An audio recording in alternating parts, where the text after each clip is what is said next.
Ал балалар, мен сендерге ертегі айтып берейін. Ақылды лақ деген. Лақтың ақылдылығын тыңдайық балалар. Ал кәні олай болса бәріңіз мұқият маған қараңдар. Мен сендерге ертегі оқып берейін. Ертеде бір бұзау, бір тоқты лақ ел көшкенде жұртта қалыпты.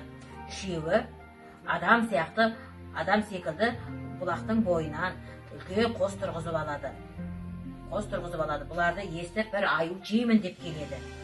Қостың қасына келген екен. Бұлақты аю көріп, алдынан жүгіріп шығып. Қасына келіп есікті ашып, үйге енгізеді. Үйге кірген соң, аюға не береді дейді тоқты. Сонда лақ айтады. Басқа аюдың басын ас, соңғы аюдың төсін ас. Болмаса осы аюдың сойып өзін ас дейді. Оны бұлар аю жейді екен ау деп, аю қорқып кетіп орнынан тұра қашады. Қашып келе жатса, оған қасқыр жолығады. Қайдан қаштың деп сұрайды. Аю, мына жерде тоқты бұзау барып едім, жеймін деп. Қашып әрең құтылдым дейді.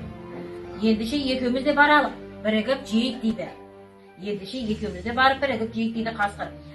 Аю, бармаймын деп қорқады, мен бармаймын енді дейді. Қасқыр бір жіп тауып алады да, аюдың мойнына байлап бір жағын өзінің мойнына байлап, жүреді. Қосқа жақындағанда лақ шығып, ол аюға тоймаймыз. Бұл сөзден бұрынғыдан жаман қорқып, аю қасқырды сөреле қайта қаша жөнеледі. Қасқыр буынып жығылып алады. Бұл жығылып жатқан қасқырға екінші қасқыр келіп, не болды, не жығылып жатсың дейді. Әй, бекерден бекер мен жығылып жатқан жоқпын. Мені аю сүйреп кетті дейді. Соған жығылып жатырмын дейді. Олай болса онда бірігіп үшеуміз барайық дейді. Үшеуміз барып, үшеуміз тоқтыны, бұзауды, лақты жейік дейді. Сөйтіп, үшеуі бірігіп келеді қосқа. Келсе, қостың жанында өсіп тұрған үлкен бәйтеректің төбесіне бұзау, тоқты, лақ бұтақтарына шығып мініп алады. Үшеуі қасына жетіп, жейміз ба жоқ па деп тұрғанда, бұтақ сынып, бұзау жерге құлап түседі. Құлаған бұзау қорқып, қасқырлар бет-бетімен қашып кетеді. Бұзау лақтың иесі көз айналып,